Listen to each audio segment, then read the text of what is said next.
wabarakatuh. Bertemu lagi dengan saya Dadan dan Maya dari Semasian. Kali ini saya akan ngasih tip, yaitu tentang pemeliharaan sistem rem yang akan saya pakai, yaitu Honda Vario 125 injection yang terbaru, yaitu tahun 2018. Adapun alat-alat yang akan kami gunakan yaitu satu, majun, yang kedua sarung tangan, kampas rem, persiapan untuk kampas rem mungkin nanti diganti, kunci 8, 10, L bintang, L5, obeng plus, obeng min, T8, kunci sok 10, 12, 14, 19, 24, pas ring 14, stang T. Di sini ada juga pakai tang, terus sikat baja, sket mat, palu digunakan di sini cuman untuk penambahan momen saja di sini, tenaga supaya enteng.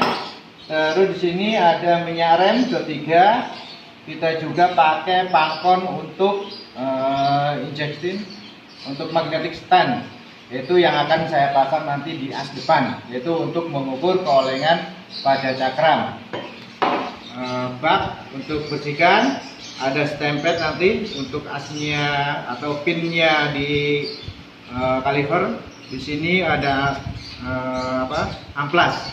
Jadi ini adalah alat-alat yang akan saya gunakan. Jadi mulai cakram sama rem tromol.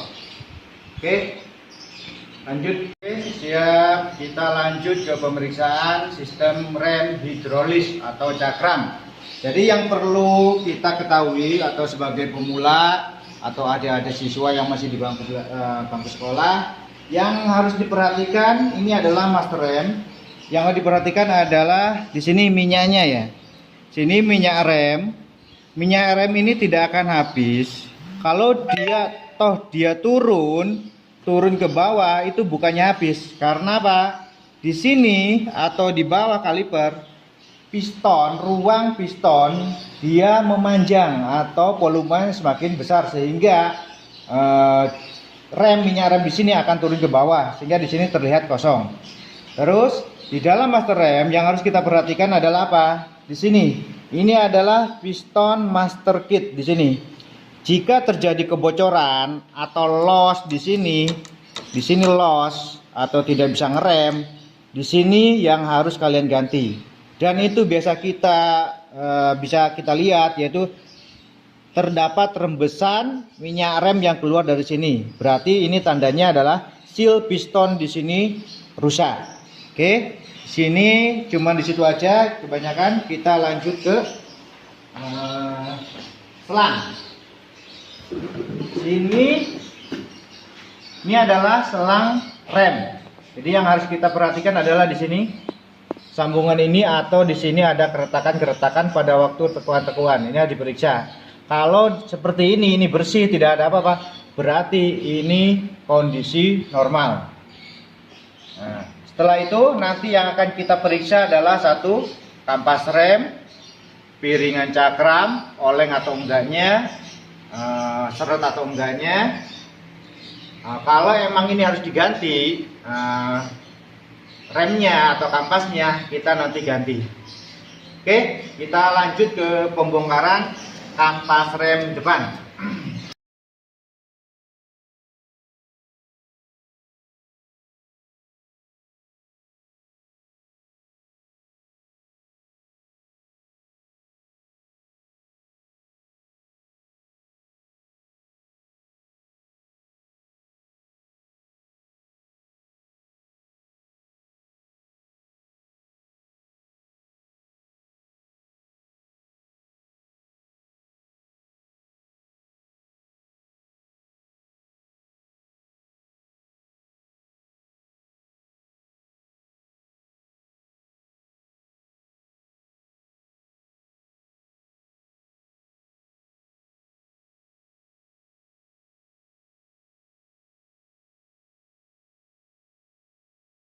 Oke, ini adalah bentuknya kaliper seperti ini. Jadi yang harus diperhatikan dalam pergantian kampas rem ini sudah terlihat jelas. Jadi kampas ini tinggal besinya. Berarti ini tidak usah kita ukur lagi, buat apa? Soalnya apa? Sudah terlihat rusak atau sudah terlihat habis. Kita bongkar dulu. Kita lihat.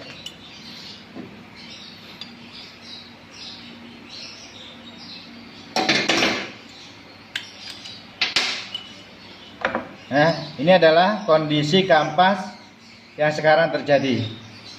Nah, ini sudah tidak layak, berarti ini harus diganti baru. Untung kita tadi sudah persiapkan.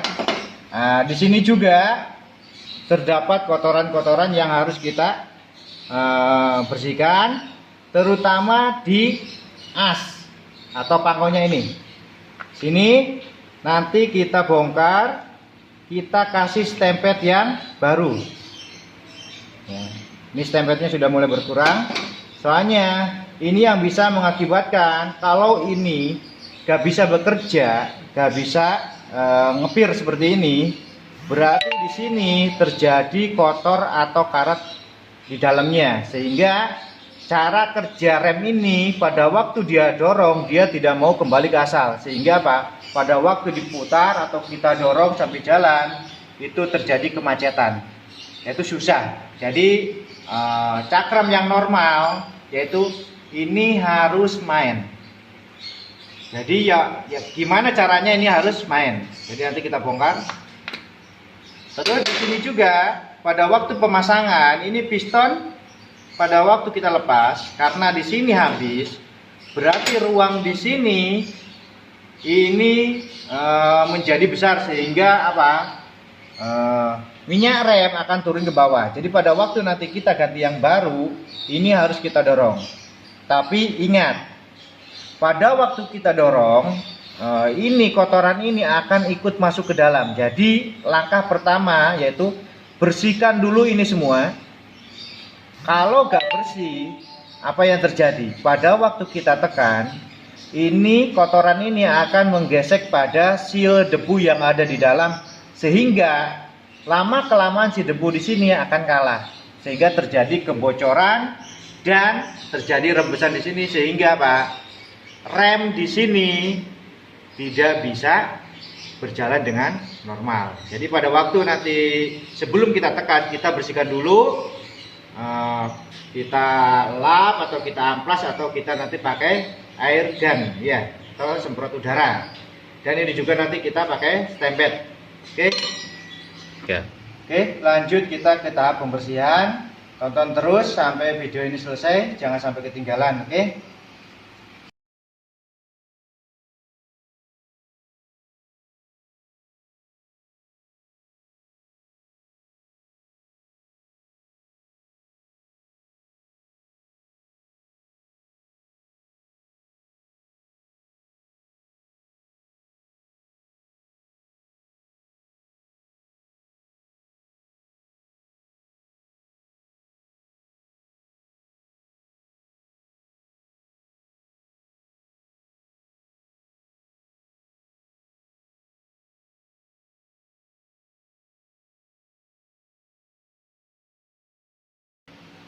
Oke, kalau sudah dirasa cukup bersih, baru kita dorong piston ke dalam supaya nanti ruang untuk kampas rem yang baru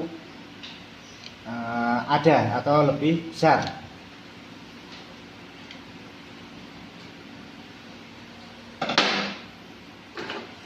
Ini terlalu berat, kita mainkan seperti ini.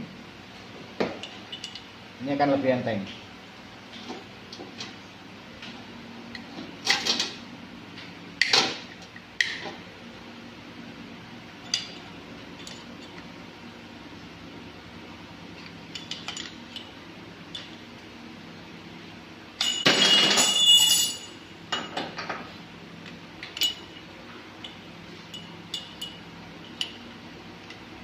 Sampai dia masuk. Oke. Oke. Ya, seperti ini. Kita pasang penahan kampas rem. Oke. kita ambil rem yang baru atau kampas yang baru. Di sini saya tidak melakukan pengukuran karena ini adalah pergantian. Jadi kita langsung pemasangan saja. Sini ada tanda cowaan pada kampas atau pada dispet atau pada pad ya. Ini tujuannya satu. Ini adalah batas keausan pada kampas. Jadi kalau garis ini sudah tidak terlihat, itu tandanya kampas habis. Oke, kita lanjut.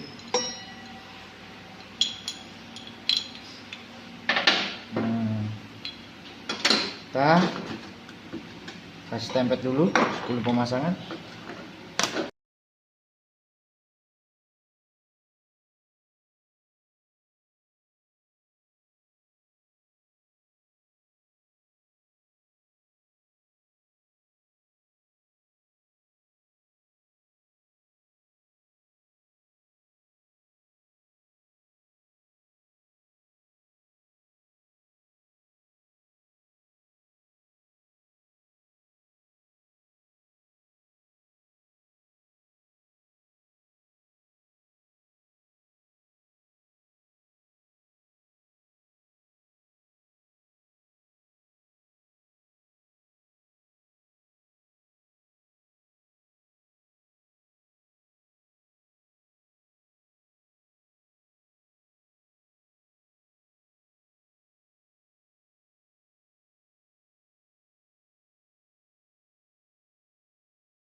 Setelah itu di sini terjadi jarak antara kampas rem, kita bandingkan dengan tebalnya piringan. Dirasa kalau ini tidak cukup, jadi kita harus menekan kembali piston ke dalam supaya ruang untuk piringan cakram bisa cukup.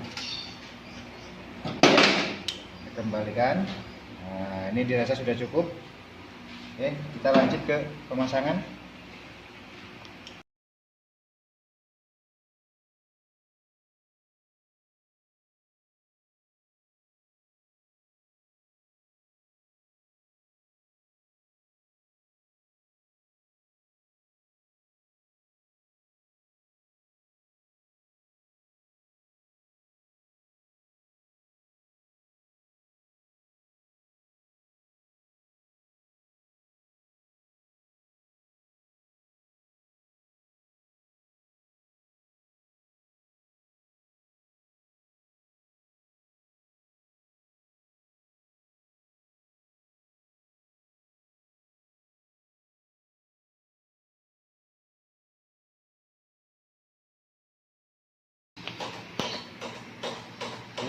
Di sini terdapat gerakan, berarti yang di sini as tangkotnya di sini berarti ini normal. Kita lihat, nah di situ ada gerakan, berarti dia bisa maju mundur. Setelah adanya penekanan, dia akan kembali lagi ke belakang, tekan kembali lagi ke belakang. Itu adalah yang normal. Oke, setelah ini sudah terpasang normal. Nah, ini udah terpasang, berarti ini kita buang untuk minyak remnya. Soalnya kondisinya info dari yang punya si punya sepeda ini sudah 44 km, bisa dilihat dari sini. Nah, sudah 40 km. Ini belum pernah adanya pergantian minyak rem. Padahal seharusnya standarnya dari Honda itu adalah 20 sampai 25 kilo. Oke, kita langsung aja pergantian. Kita buka di sini di level yang bawah.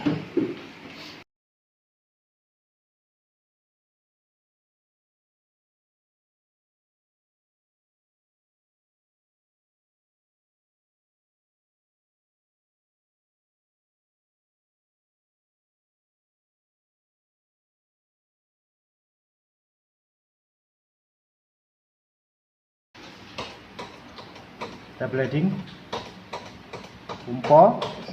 Setelah kumpul, kita tahan, ditekan rem. Kita lihat apa yang tadi.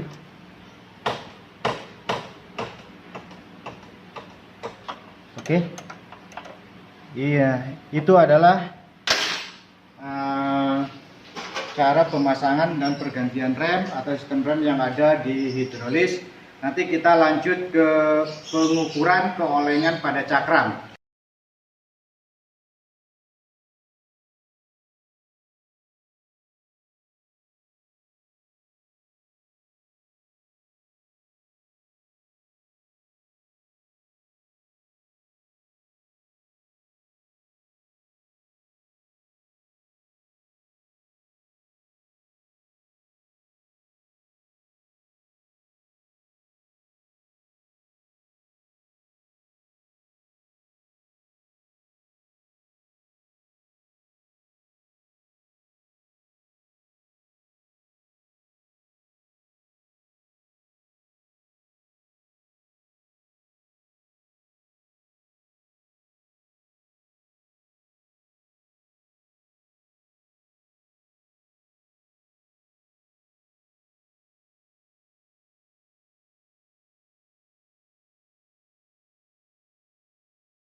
Oke, kita tutup.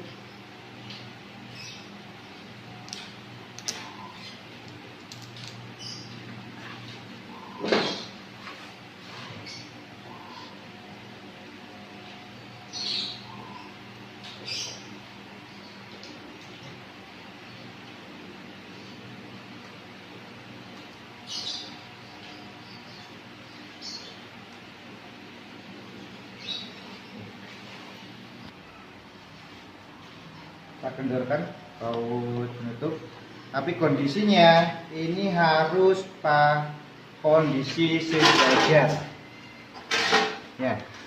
Pemasangan atau pembukaan ini harus posisi sejajar, jangan sampai keadaan miring. Kita buka.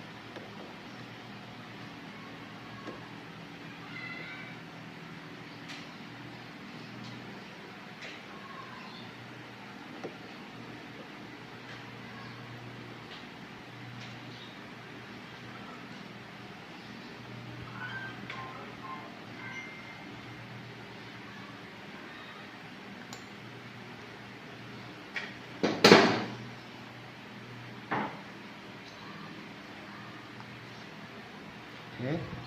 Ya, ini kondisi karetnya seperti ini. Nanti kita pada waktu pemasangan kita harus kembalikan ke asa dulu. Nah, seperti ini. Jadi ini pada waktu nanti kita pasang. Kita lanjut ke pemasangan, yaitu pangkon atau dudukan punyanya magnetic stand.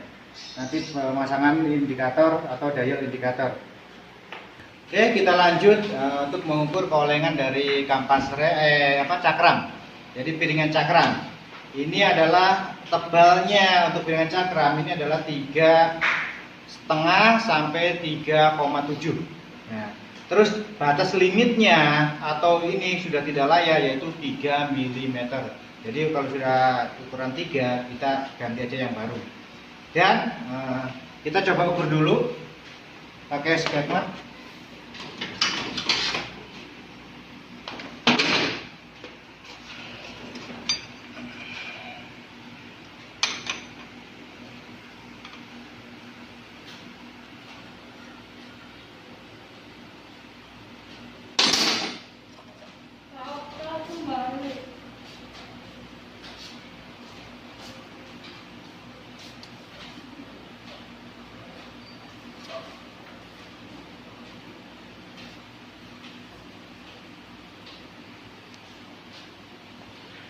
Oke, kita dapat angkanya yaitu 3,4.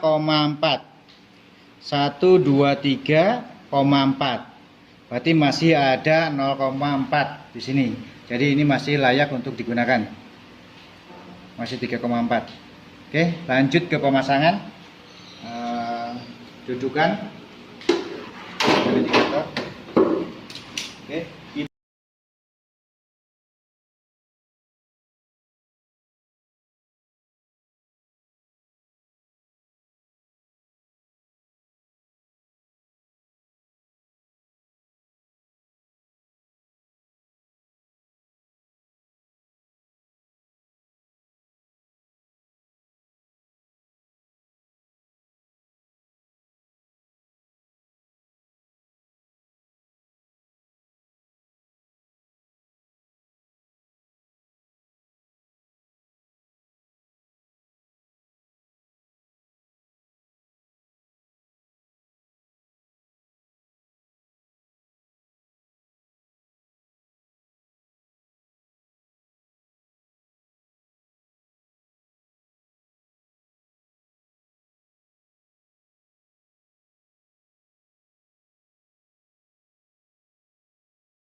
Oke, jadi angka 9 di yang kecil, angka 0 berada di jarum yang panjang berada di angka 0 atau di skala utama. Jadi kita nanti ukur, ini kita putar, ini kita bisa lihat.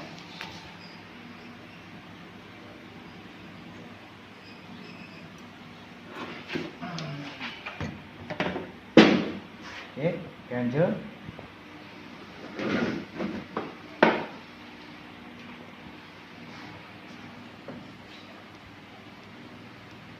Oke, kembalikan dulu ke angka 0 tadi, standarkan dulu.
Oke, setelah tadi pengukuran keolengan yang ada di cakram, yaitu ketemunya adalah 0,05.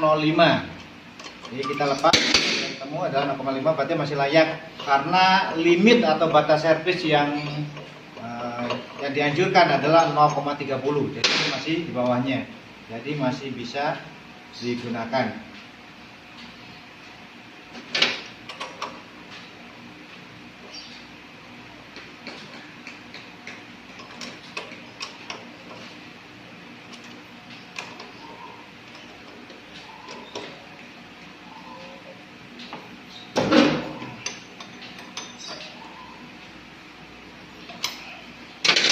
Oke, itu adalah tutorial untuk cakram. Jadi kita nanti lanjut ke belakang, yaitu ke tromolnya. Oke, sekian dulu untuk cakram. Assalamualaikum warahmatullahi wabarakatuh.